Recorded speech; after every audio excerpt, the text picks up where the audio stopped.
Hello, folks. Welcome back to World War II TV, and we continue our Torch to Tunis series with a look at Casablanca, full of spies, diplomats, agents, and soldiers. The true story of this Moroccan city is more intriguing than any movie. Walking us through the 1942-43 history is Dr. Meredith Hindley, historian and author of Destination Casablanca. The book is in the description below. You can find links to buying it via World War II TV, or you can buy it at your bookshop of your choice, or get it from a library or Kindle, or whatever your preferred format is. And as always, all the information you need is in the description below. You'll find links to my guest website, the merchandising for World War II TV, social media links, etc., etc. Without further ado, I'll bring my guest in. Good afternoon today. How are you today, Meredith? Good. How are you? I'm very well. So it has to be said, the minute you say the word Casablanca, everybody just thinks the film. They think of Humphrey Bogart, the misquoted, played again, Sam, blah, blah, blah. You know, you've written about an extraordinary variety of things over the years for various journals and newspapers and magazines and all over the place. What drew you to Casablanca, and was it the film? I have a confession. It was the film. So like everybody, I saw the film growing up, and I, as maybe a testimony to the fact I was going to be a future historian, in high school, when I saw the film, I was more interested in the French resistance aspect, the intelligence aspect, what exactly was going on in North Africa, rather than the romance. It was just, I thought it was fascinating.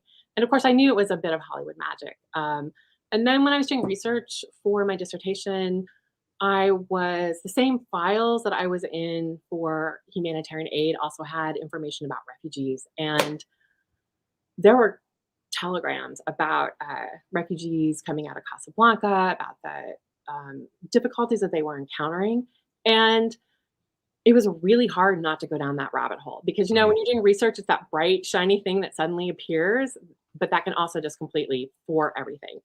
So I was a good graduate student and I kept the blinders on, but I also wrote down those citations. And many years later, I decided to go back to those records because every time I would see Casablanca on TV, I would remember those reports. And I thought, really, what was going on in Casablanca? What was happening? What is the story of the city during the war? And so that was sort of the inspiration for the book.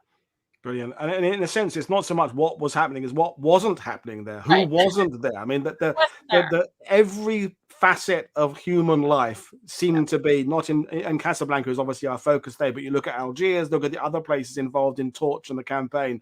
It is just every walk of life, for every color of skin, every language spoken, every interest in the war or not interest in the war, from power-hungry people to people, as you say, refugees just trying to escape it all. It's all in one place, pretty much walking the very same narrow street. So it's an amazing city. So you've come armed with a PowerPoint, which you will guide us through, folks. Fire away with your questions as we go along, and let's sit back and understand just some of the intriguing elements. And there will be overlaps with shows you've already done on World War II TV, which we'll mention at various points. Michael Nyberg is going to be on at some point when we've nailed him down to talk about more about Vichy. Vincent O'Hara is going to be talking about the naval battle. But so there's lots of plates we're keeping spinning here. But basically, over to you, and let's learn about this. So any history during World War II that mentions the word Casablanca, of course, everybody thinks of the movie. And it's hard not to, you could put that. Yeah, here we go. It's hard not to, hear the words Casablanca and then immediately, for a lot of people, have all of those quotes start rattling around in your head. And I have to say, as we do this, as we talk today, I'm here for every and all Casablanca quote and joke, because there are many, and I know this is a much beloved movie. But I would also actually, today, as we talked, I would like to talk about the history of the city itself and its role in World War II, and really what drew the Americans there and the way in which they set up a spy network. So let's just start at the beginning. I'll just give a quick overview of the city of Casablanca, just to kind of orient everybody.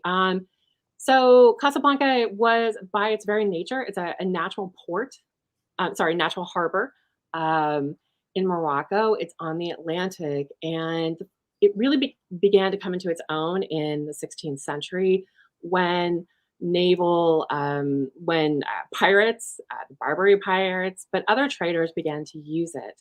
And the way that they would find it along the coastline was because of the white houses, the Casablanca, uh, that they would see, and that would draw them into the harbor. And so that's where the name came from. Okay. So Morocco is really interestingly situated in Africa. It's on this sort of, I use this map, I just to caution, I used a map from 1926 for this. So if you start zooming in, you'll see all kinds of other things on it, but it was the best one I could find for this region. Morocco is really interestingly situated in Africa. It's right across from Spain. Obviously, it's where the Atlantic and the Mediterranean meet. At Tangier, across from Gibraltar.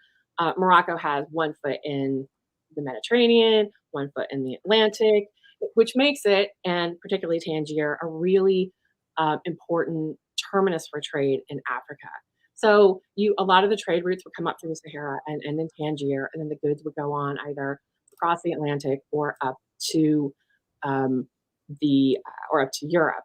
What this means is that the European powers were incredibly interested in acquiring it as a colony, and they began to fight over Morocco. And that would lead to a lot of dust-ups, some of which helped flame the fire of World War I, and eventually resulted in what was known as the Treaty of Fez in 1912. And it divides up the Kingdom of Morocco. So you get the French Protectorate of Morocco, which is the lower 3/4 of the new Morocco. You get Spanish Morocco, which is in the top 1/4, and then Tangier becomes an international free trade zone. The French are absolutely, well, I'm just going to say pissed. They don't get Tangier as part of the deal because really that's what everybody wanted. So France's approach is to be like, okay, fine. If we can't have Tangier, then we are going to build Casablanca into the largest, most modern port on the Atlantic. So over the course of, we go to the next one. Yep. So the French take over Casablanca, form the French Protectorate of Morocco in 1912. And so they begin to redo the city. And the most accurate population I could find is in Casablanca in 1916, and that is 67,000. French Morocco as a whole is 350,000. This is actually, oops, I made a typo on my slide. That should be basically 3.5 million. Okay. But the most important part is that this is not a particularly modern city. The port isn't modern, the city isn't modern, and then come the French. Over the next 25 years, the French remake Casablanca. They turn it into a modern port. They build boulevards, they build cafes, just like what maybe would have been Rick's Cafe. They build this white Art Deco city. And Casablanca and this white Deco city is also primarily for the Europeans. So when you think about Casablanca, you have to think that the city is about 25% European, 75% Moroccan, and the Europeans are in charge. It's very much a segregated city. The French and the Moroccans don't really mix.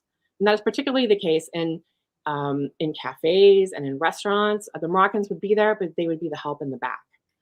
So if you're thinking about Rick's Cafe in the movie, where you have all these interesting characters meeting, the Moroccans would not have had a table. Right. They would have been in the back. So. We've got a quick question from Trevor, who's joining us later in the week, talking about the campaign. A colony or a protectorate? Because the language gets very complicated when we're talking about these regions, right. Even with Vichy and Michael Nybo goes to that. The terminology that used via one country and then in another language, it does change. So what's your breakdown? So with Morocco, France decided it was going to try and pioneer a new version of a colony. And we need to be really clear, Morocco is a colony. It is basically going to be harnessed for French desires. That means that they're going to use it for agricultural production, for mineral production. It's basically designed to become part of the French colonial empire. Unlike Algeria, though, France leaves in place a lot of the Moroccan administrative structures and grafts another colonial administration on top of it. Because from Algeria, where they kind of wiped out all of the Algerian centuries old ways of doing government and doing business, and tried to rebuild everything. They did learn a little bit and realized that they should perhaps try something new. So they called it a protectorate because they were protecting Morocco, when in fact, really, it's just a colony and it's all for France's benefit. Right. Thank you. This is Casablanca in 1940. So up at the top, the picture, you see the really close, tight, condensed area. That's the old Medina. Then you have this new white city sprawling out from it with the boulevards. And most importantly, you have the port. And the port is what is going to draw everybody to Casablanca during the war. It is a very important target, both militarily and logistically. And I'm assuming we haven't mentioned it already, but it's always got, in addition to the resident population, there's always people moving through. There's always traders and sailors, and so it's like Liverpool in England or Gibraltar or Hong Kong. It's a typical port. Yes, thank you for bringing that up. So basically, they build, one of the first things that the French do is they redo the railroad lines in Morocco, so they go directly to Casablanca, so they can put goods on ships and send them out. They also create new processing sheds at the port in order to promote tourism, because the idea, people can come in, they want people not to go to Tangier, but to go to Casablanca, and then they could go into the interior to Fez and Marrakesh and have their Moroccan vacation. So they really did try and promote tourism, not always successfully, but really Casablanca is first and foremost an economic city. It is about business, it is about export, and it is for the benefit of the French. And so this is just another, you can see the image of the port here. This is sort of the plan of Casablanca from 1942 that the Allies used. And again, you can see the importance of the port and how it's built out, and the ways in which they created a vastly larger port than already existed. Brilliant. Okay. So as the war unfolds, Charles Nogues is the resident general of French Morocco. He's the gentleman in the left with the very fancy uniform and the great hat. He's part of the colonial service in France. He's also spent a lot of time conducting military operations in Morocco. He also has a deep love of the country. And then, of course, Sidi Mohammed, who is the Sultan, and that's also his son with him, Prince Hassan, who would later become King of Morocco.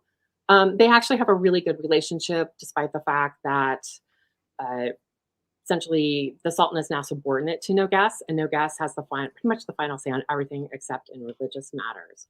But this picture, I also love this picture for another reason, because it represents sort of the basically what French Morocco was at this moment, which is that it is a colony controlled by military forces. Yeah. All right. So, of course, in June 1940, Germany invades France, and with that sends millions of people fleeing from Paris south to Marseille and also to Bordeaux, trying to stay one step ahead of the German army. This creates a massive refugee crisis that would lead millions of people to try and leave France. So as the Vichy regime is being installed, and with that, the Franco-German armistice, which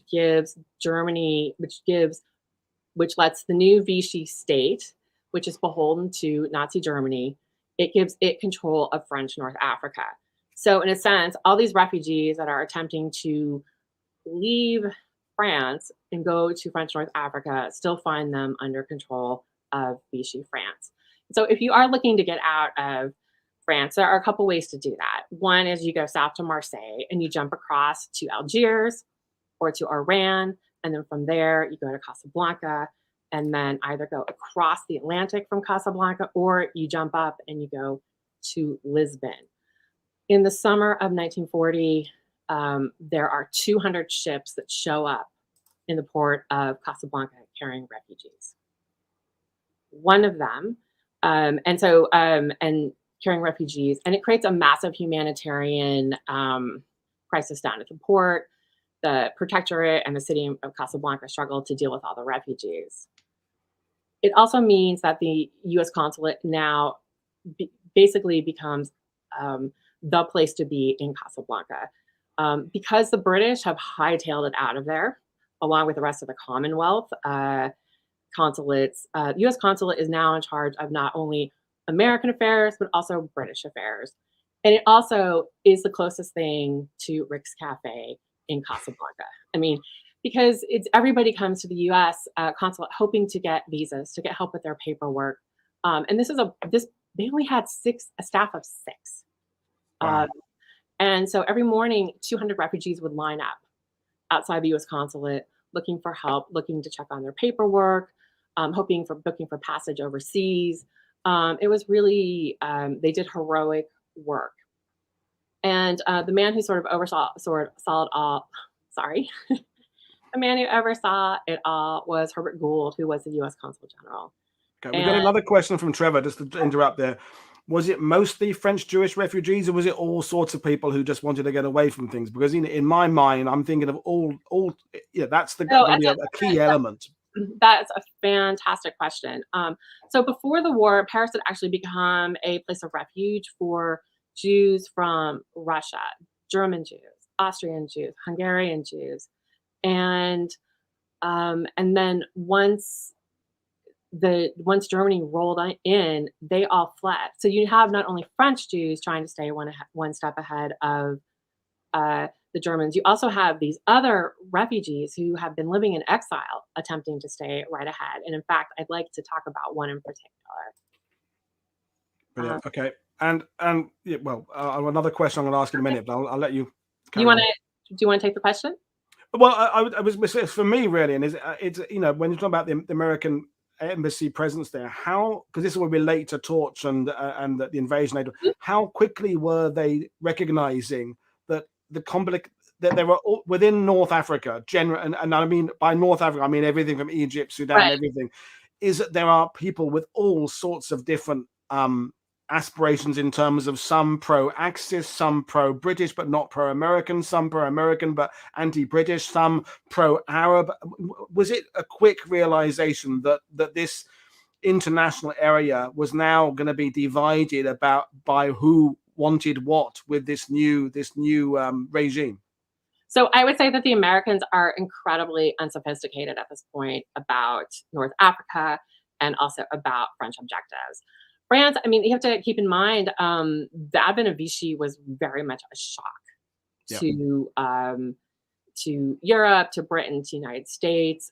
This idea that there's this new collaborationist regime that has appeared is really a shock. And the fact that they are actively collaborating with the Germans is really, it was really hard for people to stomach, because that's not their idea of France. Their idea of France is the French Revolution. It's fraternity, liberty, equality, and now it's this fascist regime that is all about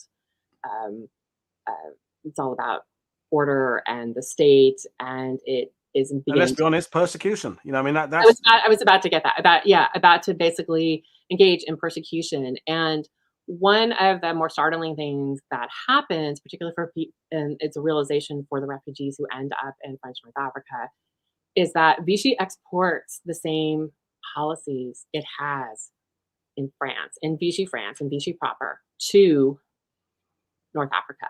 That means that there are anti-Jewish legislation that goes into effect in October 1940. That means that there's more that comes in April of 1941. And Jews are systematically deprived of their professions. They are deprived of the ability to I mean, they're just like all of the things that we are familiar with in terms of Vichy's regulations come to North Africa. Thank you. Thank you for asking the question. So one Hungarian Jew by the name of Arthur Koestler, who had taken up residence in Paris after fleeing Nazi Germany, and he saw the writing on the wall, and he realized that he needed to escape. And the way that he chose to escape was to use fake papers to enlist with the French Foreign Legion. So he that works well for a while, but by September 1940, that plan has run out because they demobilized the Legion, and he's in Marseille. And he meets up with with 4 other British soldiers who are also in the same predicament in that they're in prison in Marseille, and they manage to escape. And they escape across to Oran, and then they catch a train and they go to Casablanca, where they get the help of a spy master, a spy. Well, they call him a spy master, but essentially he's a anti-German, former German, how do you explain him? Count, who is now working for British intelligence, and he's helping sneak British soldiers out of Morocco. He makes an introduction to Gould, and Kirchler is able to get the emergency certificate that you see here. This allows him to eventually escape to Lisbon and then to Britain, and where he's able to be there for the publication of Darkness at Noon, which becomes one of the most important books of the 20th century. Right, in a sense, we already have like one taste of like refugees and spies and sort of the intrigue that goes on in Casablanca. And just a random question about your research. I'm assuming this is the way my brain works is that the accounts by refugees in many ways are going to be the most honest in the sense that they are literally escaping for their lives from persecution. When you're getting into the figures from the various factions, because as we know, the politics, it's not that the situation there was static. It changes almost from week to week there as people come over and make deals, and as Michael Nyberg will talk about, the Americans are looking at who they can do a deal with this week, and the next week it changes who else they can do a deal with, because the first person says, I know you're going to touch on that later on. But when the refugees accounts there, that they must be the ones you can kind of put your money on, saying, well, that is authentic. The other players, there's a bit of self-interest going on at this point, do you think? I mean, sure, like every government document that you use always has an audience, and the audience is the person that you're trying to impress or trying to get more resources from or trying to push your political opinion across. But there are a lot of important numbers within those documents, and the U.S. consulate kept pretty good records about the numbers of refugees that it was helping. Gould in particular was really honest about what was going on. It was some of the most honest letters and heartfelt letters I've ever read from a member of the State Department, just being brutally honest about what Casablanca's like, about what it was like to help the refugees. And please, God, send us more help. Wow. Because we cannot continue to do this. We're broken.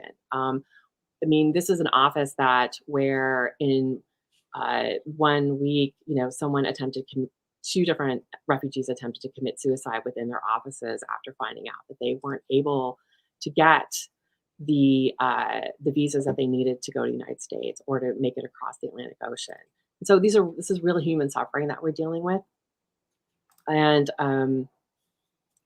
made worse by essentially the advent of Vichy. I really love this picture because of what it represents, and it shows the ways in which this is the Hall of Justice in the heart of Casablanca. That is a very, very large banner of Pétain hanging from the rafters. And this is taken during an installation ceremony for French veterans, and they are swearing allegiance to Vichy. And Vichy comes to Casablanca in many different ways. And for refugees, that means having to essentially constantly renew their residency permits, prove that they have housing. And if you run out of money, you will find yourself in an internment camp. And that's the other thing I want to emphasize, is that it's incredibly expensive to be a refugee.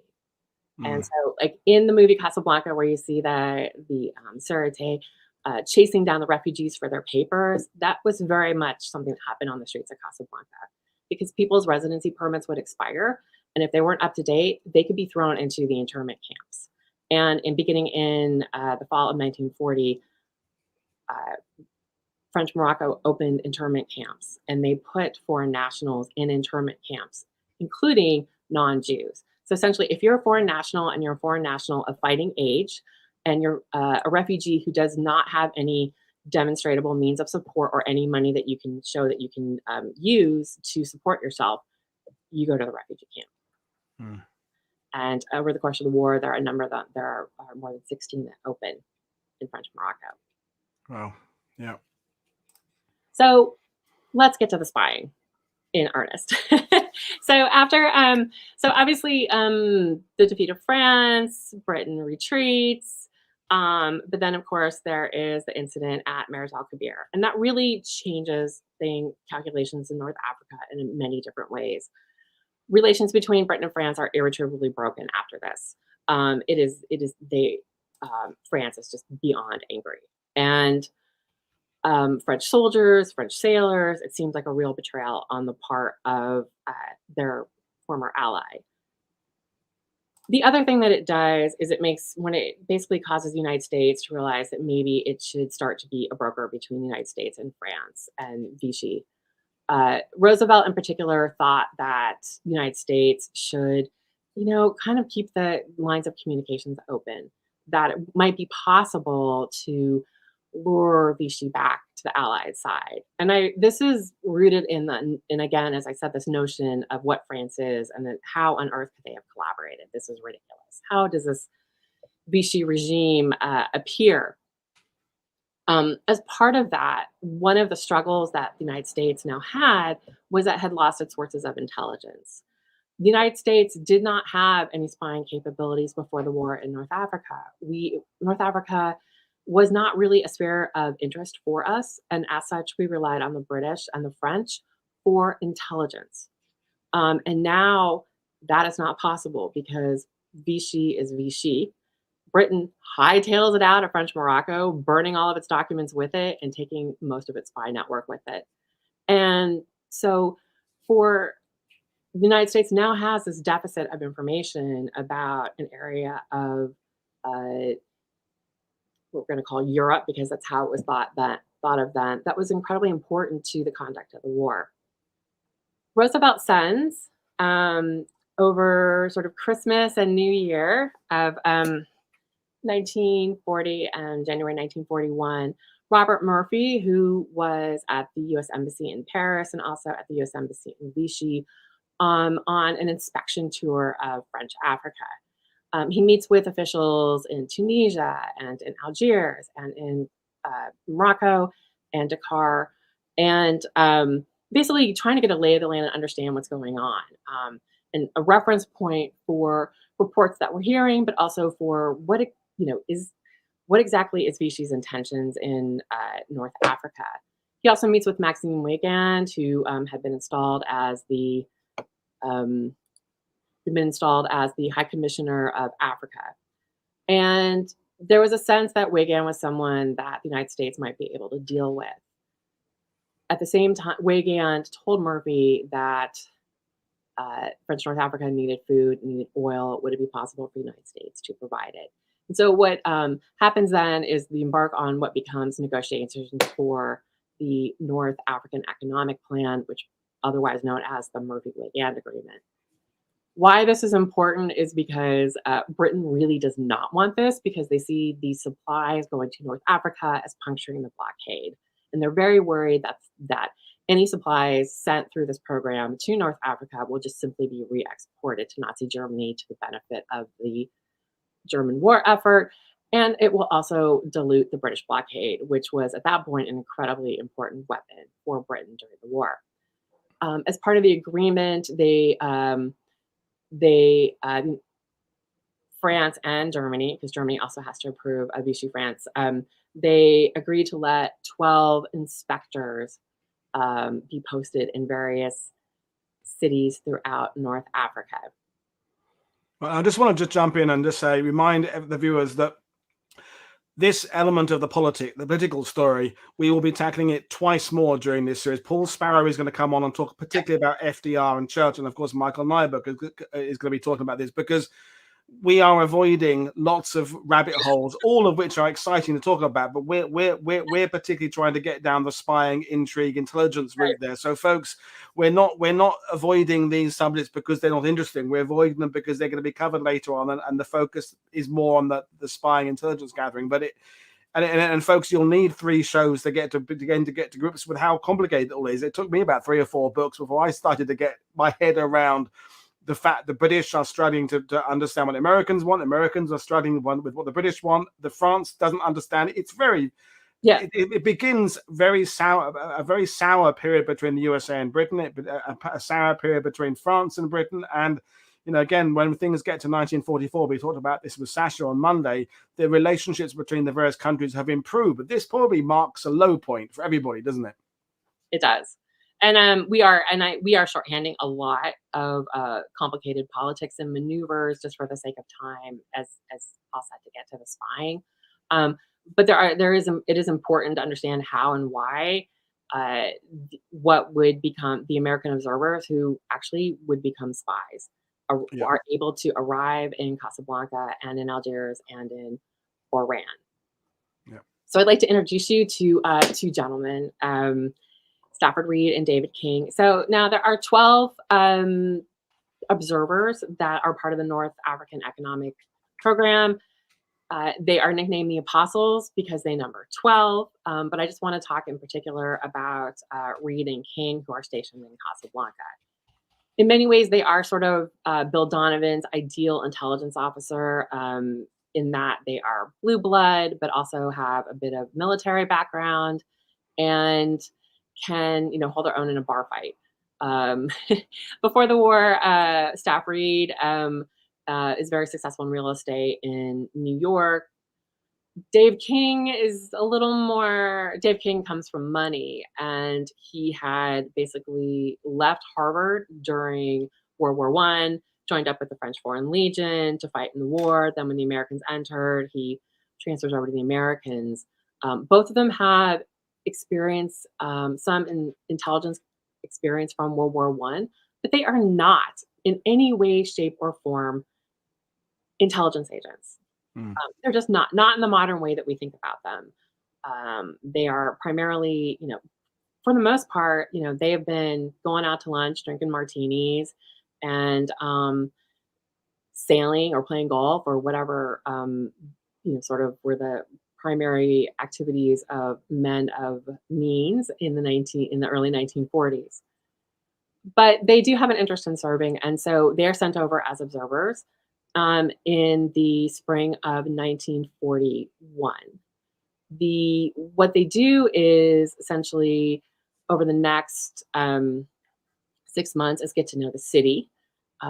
They do in fact inspect 4 shipments that come in as part of the program, but primarily they're just getting to know the city, getting to know its inhabitants, getting to know the port, the power grid, the telephone lines, how Casablanca works. When Donovan is given command of, put in charge of being coordinator of information, they are transferred over to him, and then eventually they would also come under the Office of Strategic Services. And it's worth pointing out, because a couple of people mentioned it in the sidebar, is that the US are pretty new to the whole concept of spying. I mean, because we don't really have you're the side of the Atlantic, us in Europe, we've had borders with each other for centuries and centuries. So, going back to the year dot, France and Britain going to Napoleonic Wars, there's always been spying and intelligence. But you guys, William Donovan, who's a legend and all sorts of very complicated character, is a very sort of pattern-like, bits of him I love, bits of it I think is very weird, and then you get into the FBI and stuff post-war, and there's some weird people involved in your beginning of your intelligence gathering. But these people, they are creating a concept within your country, essentially, aren't they? They are. This is brand new to us. We don't really have intelligence capability. We don't have any expertise in North Africa. There's maybe at most one person in all of the U.S. Army who speaks Arabic at that moment. So we don't have regional expertise. That's like completely foreign to us. I think you can tell in terms of like our investment in French Morocco at that moment. There's only 6 people in the consulate in Casablanca, and it's because it's primarily tasked with helping American businessmen. It would send back station reports about conditions in Casablanca and report on the gossip from the palace. And the Sultan and any doings with that, but not collecting intelligence in any real way. We were getting it from the British and the Americans, and now we are making something from scratch. And these men are amateurs, but they do good work when it comes to gathering intelligence. Brilliant. Sorry, moving on. There we go. So I have to, as we go through the story, one, I do have to stop and mention Josephine Baker, because she becomes one of their assets in Casablanca. Like many, Baker was in Paris. She flees south after the German invasion, and she finds her way across to Oran, and then eventually to Morocco, where she and her boyfriend work with the French resistance cell there, collecting information both in Morocco and then also up in Lisbon in Spain, because Josephine Baker has access in a way that other people don't. Josephine Baker can sort of float into a room and people tell her things. And so she becomes one of the assets of OSS. But as 1941 progresses, then of course we get Pearl Harbor in December 1941, and that really changes things, and it really changes what the Americans are doing in North Africa. And so we get the advent of sort of a more formal structure in Tangier. We can go to the next slide. With the arrival of Bill Eddy in January 1942 at the American legation in Tangier. He's trying to he becomes the man who wants to coordinate the intelligence being collected by the various observers across North Africa. He also provides them with radios so that they can relay all of their information to Tangier, which is known as Midway. So Casablanca is Lincoln, Algiers is Yankee, Oran is Franklin, Tunis is Pilgrim, and that is the most American set of station names you could ever have. So he sets up this radio network, which becomes very important. And initially, the radio network is set up. The antenna is on the roof of the U.S. consulate in Casablanca, which is incredibly dangerous. But it proves to be the best place to do it initially. And they set up a secure room in the basement, which basically would have been a 1942 version of a skiff. To decrypt and encrypt messages, and they had to keep batteries charged. And so they begin to funnel up traffic and the information collected. And Eddy is also known in this era for being a man of many schemes, and he would float some really fantastic ideas to Washington and to London about possible activities in North Africa in terms of arming various French resistance cells, arming various Moroccans or Tunisians or Algerians. He's a man who likes a good scheme. He's also, I have to also stop and pause here for a moment to say, he's also a former English professor and was a president of Hobart College before this. Before that, he was also a highly decorated Marine during World War I. And he grew up in Syria, so he speaks Arabic. He's sort of he's a force of nature, and he begins to help shape this intelligence network in North Africa that is developing. And it's worth mentioning at this point that this is before the concept of Operation Torch is even an idea. But as you referenced earlier on, Casablanca's location means that whatever ends up happening within the North Africa Mediterranean area, information from Casablanca is going to be useful for whatever it is the Allies are going to be planning in whatever direction, whether it's a naval campaign, air campaign. You're in the hub of everything in that part of the world. So the fact it ends up becoming part of Torch is in a sense irrelevant to its usefulness just generally in the whole Mediterranean and North Africa. Because Casablanca is such a key port, the traffic in and out, the shipments in and out, we can keep an eye on what's being extracted from Morocco and going to Europe to benefit Nazi Germany. The refugees do continue to flow in. And also there are other challenges that develop over the year during 1942, in particular, the shipping traffic into Casablanca dries up during 1942 because of the British blockade. It is particularly effective, and it has a huge impact on the ability of the French to actually feed the Moroccan population and continue to provide the required amount of food to Nazi Germany as required under the armistice. And so you get in the rations that are handed out, a system develops where the Europeans get the highest rations, the Moroccans get the second highest amount, and the Jews are the third lowest. And so there's a hierarchy even within the rationing system where Europeans continue to be given preference. Okay. And we've got a great question from Rob Crane. We're talking about the setting up of an American intelligence network. Presumably, he says the German, French, Italian spies were spying on the American spies. As the US are setting up stuff, Axis powers are looking at what they're doing. Absolutely. There's a great, Eddie wrote a ton of fantastic letters to his wife and to his kids about what was going on in Tangier. And in one of them, he talks about how he has the pictures of the 55 Axis agents who follow him around. He knows their names, he knows their pictures, they know who they are. In Casablanca, that is definitely the case. There's obviously French intelligence is watching what the Americans do.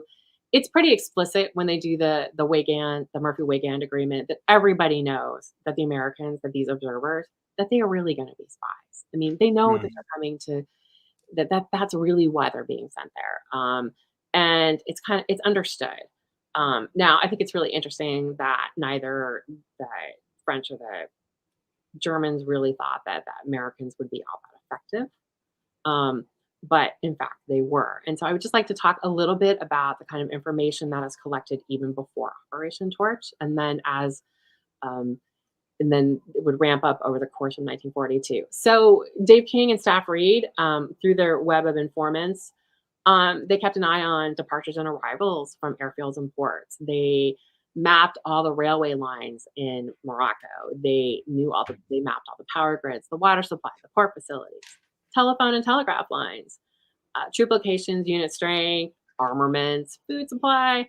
Oh, and they also stole the French order of battle from Morocco, which is incredibly important if it turns out you want to do an operation against Morocco, because now you're going to know the order in which French troops are going to mobilize.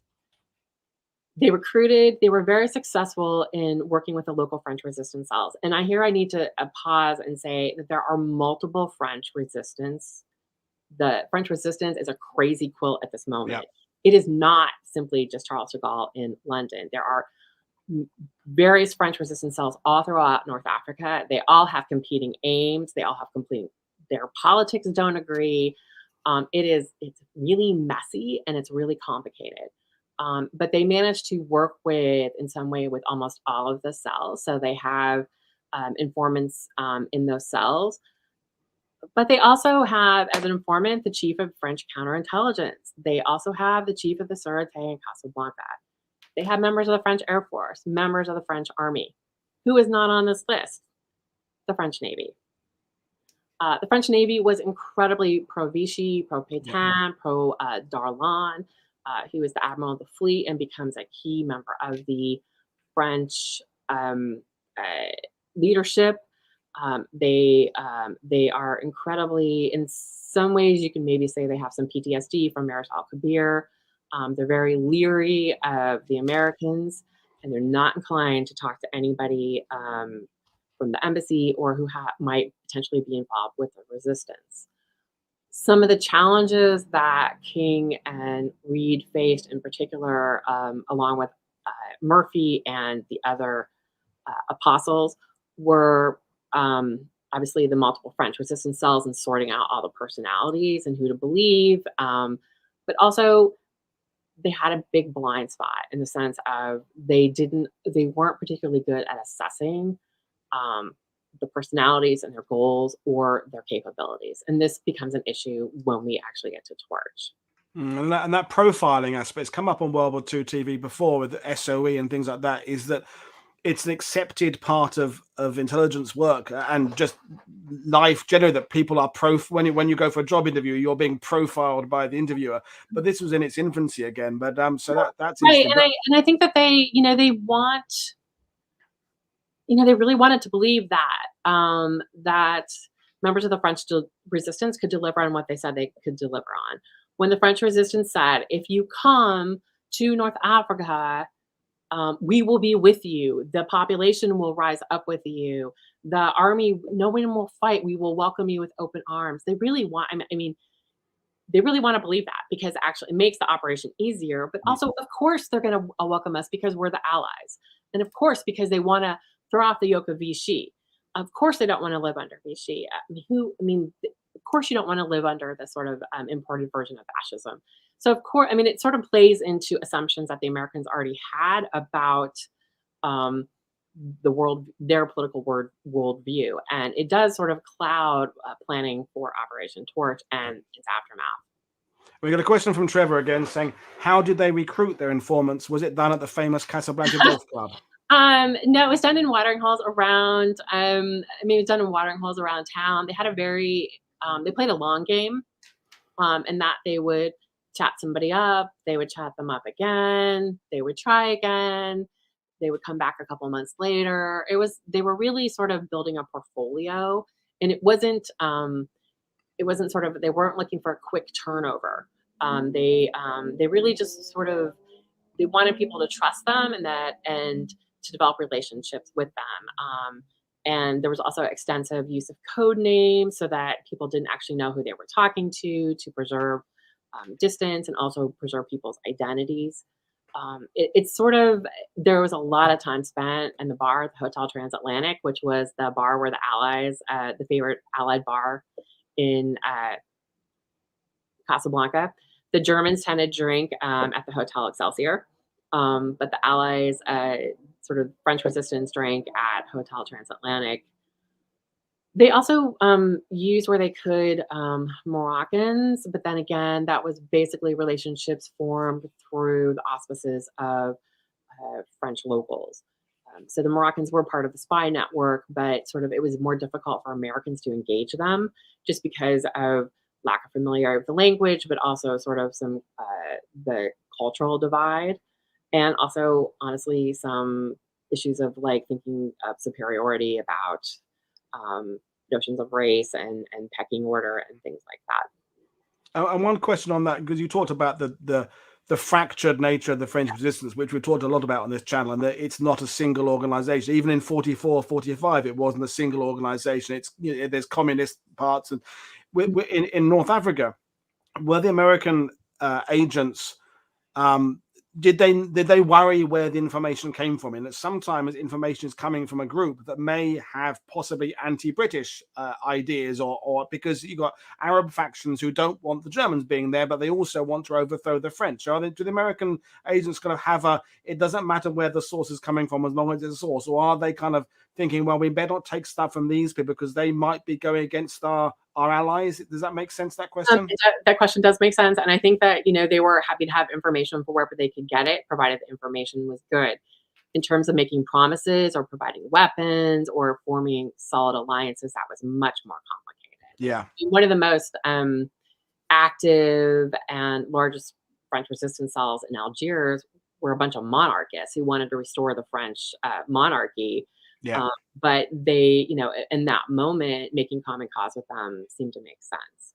It's a sort of the immediate objective versus the long-term objective, and these people can help us. And I think that's this war, particularly in North Africa, is really messy when it comes to politics. Well, this is the 1942-43 era in a nutshell. In some ways, is that all across the world, nations and factions are making deals without promises for looking at what's going to be happening next week, next month, without thinking of the long-term stuff. And then as you get towards the end of the war, and the outcome of the war becomes a little bit more certain, people are then playing the long game. But in 42, people are very much playing we need this information for next month. Let's not think about what this organization is going to be doing, what this nation's doing in 6 months from now. That's too far ahead. We can't. Right now, we're trying to win the Battle Atlantic. Right now, we're trying to get our convoys through to Malta. It's about now. It's about this week. Yeah. It's purely, it's pure objective of immediate needs for the war, with the idea that, if we can't get through the next 6 months, there is no 3 years from now. And so there are a lot of calculations that are made that, like you say, have blowback 2-3 years later, or in 6 months. And we're going down a rabbit hole that we can help. We can go down that again with Michael Nyberg and Paul Sparrow. But I'll move. We're loving it, by the way. I'm loving it. People are loving it. But it's just, Okay, thank you. I knew that the potential pitfalls of how many directions this conversation could go, because there's so many areas. Right. So we're gonna try. We're gonna keep going, and we're gonna okay. So in June 1942, at the Second Washington Conference, Roosevelt and Churchill agree on Operation. Agreed if there's an invasion of North Africa. They do it for a number of reasons, which are they do it for a number of reasons politically, because they need to open a second front in 42. They also promised Stalin they would. You can argue about whether or not North Africa constitutes a second front. But as far as Churchill and Roosevelt were concerned, it did, because it was a way to divert the Germans. Strategically, it was also important because it would put troops to the west of the Germans in Africa, which would help hopefully deal with Tunisia. It would also provide a springboard to jump across the Atlantic for southern invasion of Europe, in terms of France, Italy, Sicily, Greece, essentially what's about to come. But then also it helps shore up the logistical lines, and that's where Casablanca comes in, because they can use Casablanca to funnel supplies to the rest of North Africa. You can put supplies can come into Casablanca, and 24 hours later they can be in Algiers without having to go through the Straits of Gibraltar, and they can avoid German submarines, which are hunting in the waters off of Morocco and in the Mediterranean. It's also just Casablanca in particular is a really great logistical hub.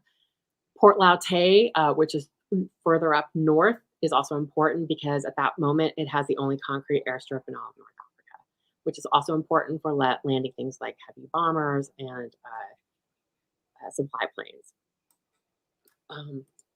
So the Operation Torch comes into reality over the summer of 1942. It's planned by the Moroccan part, the nuts and bolts by Patton and by Hewitt, who are by Patton and by Hewitt, using intelligence provided by OSS. So Patton, uses the fact that that other than Casablanca, Safi has the only port that can support his tanks. So that's why the Americans end up at Safi. Also, Hewitt uses the information about port defenses to realize that you cannot have a frontal assault on Casablanca. So the Allies then have to look to other landing zones other than Casablanca. So as in the end of October 1942, the American fleet sails from 5 different places along the Atlantic seaboard and meets up in the middle of the Atlantic to form Task Force 34. So, which is, I have to say, is just one of those amazing feats of seamanship, because if you think about it, they don't use radios to do this. They managed to pull it off. I mean, and this is from all of us who are connected with our cell phones every day. So the idea that you're in the Atlantic, not using any radio communications, to pull off this amazing feat of bringing all these the 5 different task forces together to form one major task force. As this task force is going across the Atlantic, Dave King finally has a conversation with someone he's wanted to talk to for a very long time, and that is General Antoine Bethart, who is commander of Casablanca Division of French Forces. This is basically the highest ranking army officer in Morocco, and he had been trying to get to him for a long time. He had talked to some of Bethart's subordinates, but had never been able to talk to him. And finally, in the days before Torch, King gets to talk to him, and he lets him in a little bit about what's about to happen. Bethart agrees that on the evening of November 7th, that would be the evening before the invasion is supposed to begin, that he would try to instigate a coup and take no gas and hopefully deliver Morocco without one shot being fired. Unfortunately for Bethart, that doesn't happen. He manages to go to he manages to get into Nogues's villa. He manages to make it all the way to his room to talk to him. But even as his troops surround the villa, somebody forgets to cut the telephone line. And so Nogues and his um, supporters are able to call for reinforcements, and Bethouar and his men are arrested. That means that the operation is about to begin because French forces are called out, they're mobilized, and Operation Torch begins. So the Americans, and this is purely, pardon me. No worries. So I'm gonna dash through Operation Torch here. But this is in Morocco. It is solely an American operation. The idea is that the hope is that if the Americans show up, then the French won't fight because the hate for the British is so intense. That doesn't happen. Nogues orders the mobilization of French forces. Even so, the Americans come ashore at Medea, Fadala, and Safi, with the idea being they would basically do a classic pincer movement and converge on Casablanca. Things go really great at Safi. They take Safi in 4 hours. Fadala, which is just a little, which is now Mohammedia, and just a little bit north of Casablanca, which is where Patton comes ashore. They take it in under 6. Medea is a little, it's the fighting is particularly intense. It has to do with the landscape and also with the fact that the commander of French forces there is intent on fighting. So I want to talk for just one moment about one of the ways in which at Medea and with the Northern Group that OSS contributes to that operation. And that is, there is, in a couple weeks before Operation Torch, there's a request. And that is, they ask King if he knows anyone who understands the Cebu River. In order to get to Port Latte from the Atlantic, you have to take a 6-mile river cruise up the Cebu River. It is a treacherous river full of shoals and silt and mud, and really it's only the type of river that can be successfully navigated by an experienced pilot. And King says, "Oh, do I know somebody?"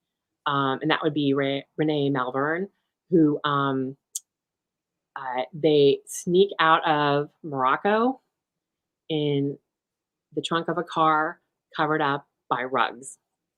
So they drive him from Casablanca up through Spanish Morocco to Tangier, and from there they fly him to meet up with American forces. And so on the morning of November 10th, he is at the wheel of the USS Dallas, and he pilots the Dallas of the Cebu, delivering a group of Army raiders, which are successful in helping to take Port Latte. And he becomes the first foreign civilian to receive the Navy Cross. So Torch is over, at least the Moroccan part of it is over in 74 hours. Obviously, the Algeria part is over much quicker, first day. But it takes 74 hours, and they sign the armistice for Morocco on November 11th. Everybody who's in that room, Patton, Nogues, their subordinates, are very aware that it's November 11th.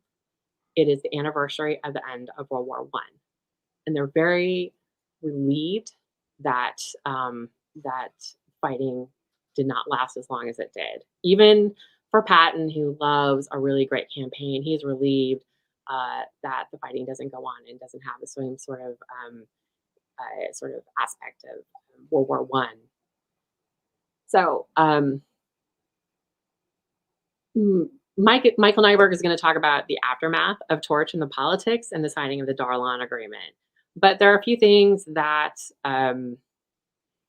the Americans and also the British and Allied planners sort of don't really count on when it comes to Operation Torch and in this operation. One is that they didn't really plan for the aftermath. They didn't have a good plan for what to do with Morocco or Algeria, for that matter, once they had it. They didn't bring enough men with them to occupy it effectively. They weren't ready to, they had to deal with currency control.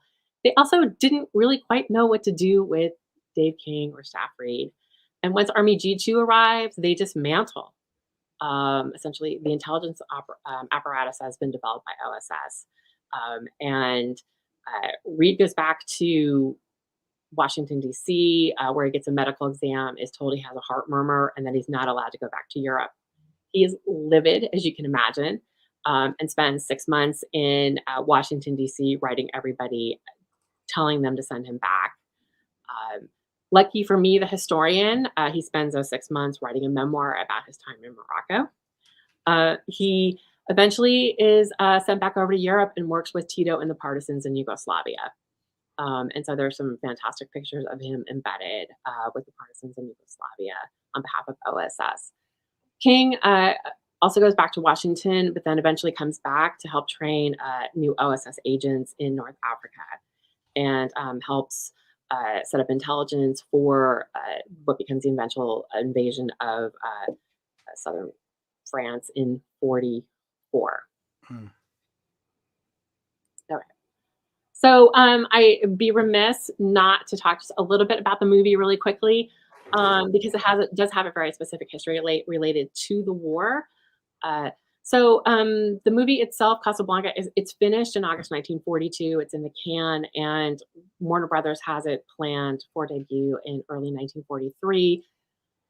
So, but they have a bit of a challenge, and that is most Americans don't know where Casablanca is.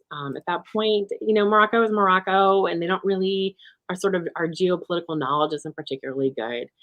So imagine the delight of Warner Brothers when Americans wake up on November 8th, November 9th, November 10th, and November 11th to radio reports and newspaper articles about the American invasion of Morocco, how Patton wants to take Casablanca, and there are now maps in the newspapers about where Casablanca is. In a sense, the invasion in its own peculiar way basically solved Warner Brothers' press problem.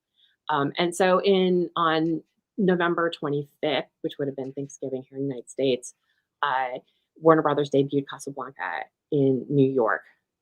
And then it would plan to put it into wide release in the spring of 1943. And then it got another publicity bump from a certain conference that is held in January 1943. And so the movie is very much tied to, inadvertently, not planned, to the invasion. And so Casablanca basically is permanently attached to Torch in its own way. Well, that's intriguing, because there's some people, I don't like these people, but some people say that it isn't any more than just a B movie, and there are other movies in the same year that were better, and it was simply almost by chance that it became the classic movie that it is. I don't agree with them. I think it is a great movie, but you're right. There was a bit of an element of luck about its timing and the name, things like that. But to say it's not a good movie, it's a great movie. Roosevelt also watches Casablanca on New Year's Eve, right before he's about to go to the Casablanca conference. He and Henry Hopkins are the only ones in the room who know that he's about to go to Casablanca for this conference. And so they're watching this movie set in Casablanca. And so there are some other historical touch points. I agree with you. I actually think it is a really good movie, and it stands out because it's a movie about choices. It's a movie about what side are you on, and how you prioritize, what choices you make, how you make them, when you make them. And those types of questions are perennial. Yeah, universal. I think, and if you're not moved by the scene when they sing the Marseillaise in the cafe, then you've got a heart of stone. I mean, sure, it's slow moving by 2023 standards. If you're a teenager watching it, why is it in black and white? Why is it? But it's a great movie. But to bring it back to presentation questions, things like that, and thank you very much. It's been brilliant, by the way. First question for me is, I'm a D-Day guy, I'm a Normandy guy.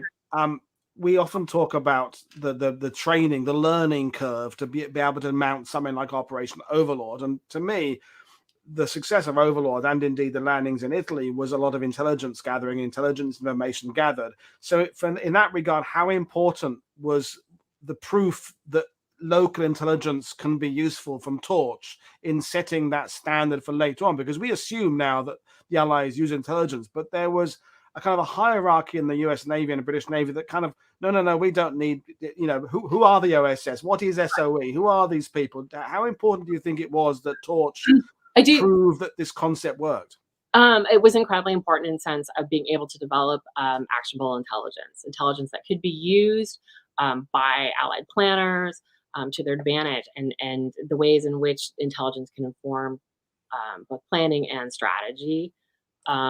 It's not as useful when it comes to, as I said, the political side, and not really weighing, being able to sort of do the sort of personality or sussing out of character in the way that we would do now.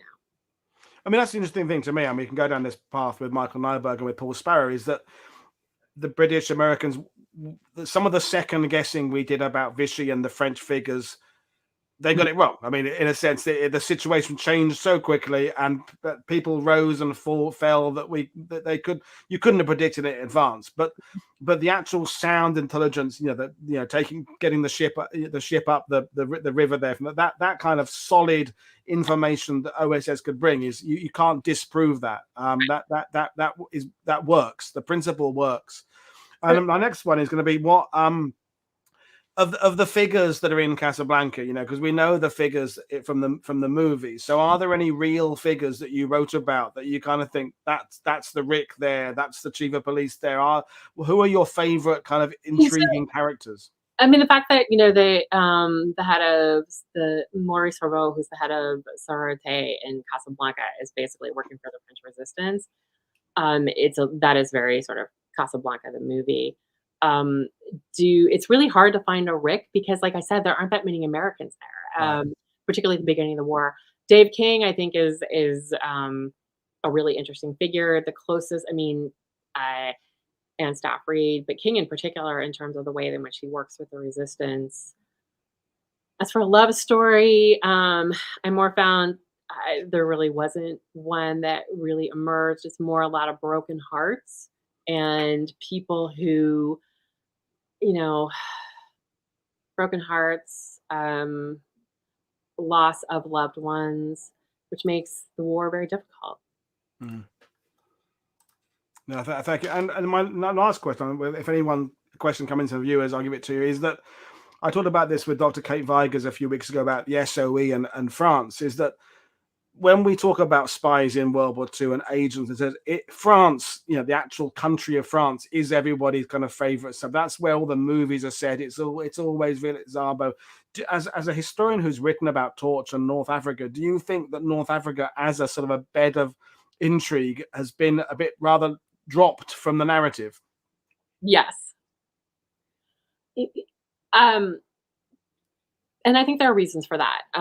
First of all, Hollywood, please call me, because we can make a really great Netflix series.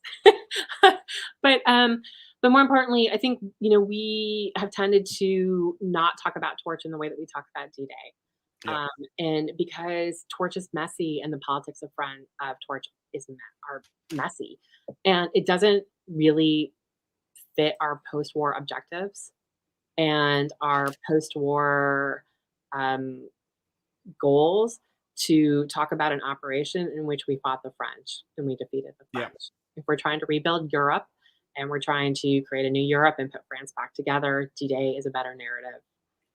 At the same time, Operation Torch probably shouldn't have worked. I mean, it's such a by luck, by bootstrap, by the grace of God that it actually happens, in a way that D-Day has this massive buildup of men and material, and there was obviously a lot of contingency. But that task force should not have been able to slip across the Atlantic undetected, and yet it did.